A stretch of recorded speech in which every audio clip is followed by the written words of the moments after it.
Les bourses mondiales sont-elles beaucoup trop chères? On en parle avec vous, Patrick Artus. Bonjour Patrick. Bonjour David. Bon, c'est vrai que les bourses mondiales sont proches de leur point haut. Donc la question est légitime, surtout au regard voilà, de l'environnement macroéconomique qui n'est pas super reluisant.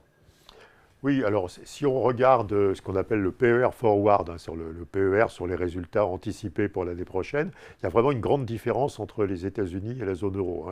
Bon, il y a toujours une grosse différence. Oui, mais quand même, si vous comparez cette valorisation des actions en Europe à la valorisation moyenne du passé, on a une valorisation des actions en Europe qui est aujourd'hui inférieure à la valorisation moyenne. Le PER forward est de 13, ce qui est plus bas.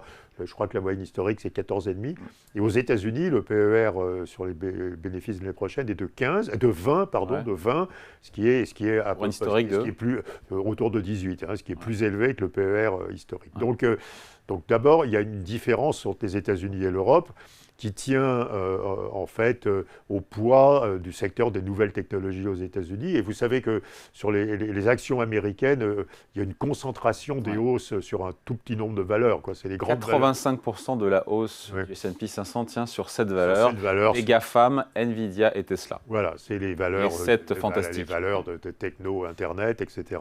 et intelligence artificielle. Et donc, c'est une situation assez bizarre qui s'est développée aux États-Unis et qui tient évidemment au poids de ces valeurs dans les indices. Alors, ce qui rend la hausse d'autant plus fragile. Voilà. Alors, il y a deux questions qui sont extrêmement importantes pour savoir si cette hausse est fragile ou non. C'est la question de l'évolution des taux d'intérêt réels à long terme et la question de l'apport de l'intelligence artificielle. Les marchés financiers réagissent correctement et ne sont pas survalorisés si vous faites deux hypothèses. Un, les taux d'intérêt réels, corrigés de l'inflation à long terme, ne vont pas monter significativement. Ça, on ne sait pas. Voilà, je vous expliquerai mon opinion dans un instant. Pour donner un ordre de grandeur, le taux d'intérêt réel à long terme, si vous le calculez avec les anticipations d'inflation, le taux d'intérêt réel à 10 ans, par exemple, si vous le calculez avec les anticipations d'inflation à 10 ans, il est à 1% aujourd'hui aux États-Unis, il est à 0,5% dans la zone euro. Et donc c'est un niveau historiquement bas. Dans la moyenne historique, c'est autour de 2% aux États-Unis et de 1,5% dans la zone euro. Donc on est 100 points de base en dessous de la moyenne historique sur les taux d'intérêt réels. Si on revenait à la moyenne historique alors si on revenait à la moyenne historique, les taux d'intérêt réels à long terme monteraient de 100 points de base. Et que ça coûte, alors j'ai calculé, ça ferait baisser le marché action d'à peu près 7% aux États-Unis, de 11%. Ça va, c'est pas un crack, ça. Oui, enfin bon, c'est quand même visible. Enfin, mécaniquement, le PER augmenterait le PER diminuerait de 1. Donc c'est passé de 20 à 19 aux États-Unis, c'est pas un crack. Alors je vais vous donner mon jugement sur les taux d'intérêt réels. Et la deuxième question centrale, c'est est-ce que l'intelligence artificielle va provoquer une hausse de la productivité, de la profitabilité des entreprises réellement ? Alors, moi, j'ai des doutes sur les deux questions. Enfin, j'ai des doutes qui vont dans le sens que je suis plus inquiet sur les valorisations boursières. À nouveau, on ne parle pas de la valorisation boursière à la fin de cette année. On parle d'évolution dans le temps de la valorisation boursière sur les 2, 3, 4 prochaines années. Alors, doute 1, je ne vois pas de raison pour lesquelles les taux d'intérêt réels à long terme seraient bas aujourd'hui. On est passé d'un monde d'excès d'épargne à un monde d'insuffisance d'épargne. On a besoin d'investir énormément, à la fois le secteur public et le secteur privé, pour la transformation et la transition énergétique, dans tous ces aspects, pour la gestion de l'eau, pour la biodiversité. Il y a plein de sujets qui vont nécessiter un paquet d'investissements. Et ces investissements seront difficiles à faire avec des taux d'intérêt réels qui restent bas, parce qu'on va créer un excès exempté, bien sûr.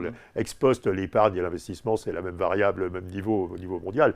Mais on va passer d'une situation exemptée d'excès d'épargne, donc avec un ajustement à la baisse des taux d'intérêt réels, un équilibre qui sera exempté à une insuffisance d'épargne. Une baisse des taux d'intérêt réels, c'est bon, ça, pour la bourse? Oui, mais on va passer d'un équilibre avec des taux d'intérêt réels bas à un équilibre avec des taux d'intérêt réels élevés, parce qu'on va manquer d'épargne. hein. Il y aura exempté plus d'investissement que d'épargne. Il faut rééquilibrer en faisant baisser l'investissement et en faisant monter l'épargne, donc avec des taux d'intérêt. Ça a un impact négatif. Alors ça, c'est pas bon sur la bourse. Ouais. Et donc, si on revenait simplement au niveau des taux d'intérêt réels de la première moitié, enfin des décennies des années 2000, on aurait des taux d'intérêt réels, je l'ai dit à l'instant, à long terme, plus hauts, plus élevés, à peu près. En point de base, mais rien de dramatique, rien de dramatique. Non, c'est pas dramatique, mais on s'attend à une hausse plus forte que ça, hein, puisqu'on va manquer d'épargne. Alors ça, c'est la première partie de la réponse à la question. La seconde partie de la réponse à la question, ben, c'est sur l'effet de l'intelligence artificielle. Donc je ne développe pas beaucoup ce sujet, mais les profits anticipés des grandes entreprises de l'Internet aux États-Unis sont basés sur une estimation que l'intelligence artificielle va doper la productivité, doper les profits. Donc je n'en sais rien, mais c'est basé sur cette anticipation. Donc si on a une déception... Donc on a mangé notre pain blanc, vous écoutez. Bah, si on a boursièrement. Si je me trompe sur les taux d'intérêt réels à long terme, et si on n'est pas déçu des effets de l'intelligence artificielle, la valorisation boursière, même avec un PER de 20 aux États-Unis, n'est pas extraordinairement élevée. Hein. Dans la bulle Internet, on avait des PER beaucoup plus élevés que ça. Mais ça, c'est mal terminé. Mais il y a deux soucis. Hein. Je pense que d'abord, si vous regardez l'estimation des taux d'intérêt à 10 ans, par exemple, réels anticipés, vous trouvez que les marchés anticipent des taux d'intérêt réels à 10 ans constants autour de, par exemple, 1,5% dans la zone euro, dans 2 ans, dans 5 ans, dans 10 ans, il n'y a aucun changement. C'est très improbable. Hein. À nouveau, on va avoir une insuffisance globale d'épargne dans le monde qui va exercer une pression à la hausse des taux d'intérêt réels.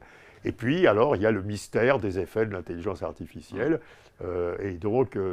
Voilà. Et donc, ce qu'on peut dire, c'est qu'il faut, pour que les bourses ne soient pas surestimées, surtout le marché américain, beaucoup plus que le marché européen, à la fois qu'on garde des taux d'intérêt réels bas dans le long terme. Ce qui n'a rien d'évident. Ce qui n'est pas évident. Et que l'intelligence artificielle tienne ses promesses de développement, de la productivité, des profits, etc. Aujourd'hui, en tout cas, les bourses aujourd'hui ne sont pas spécialement chères.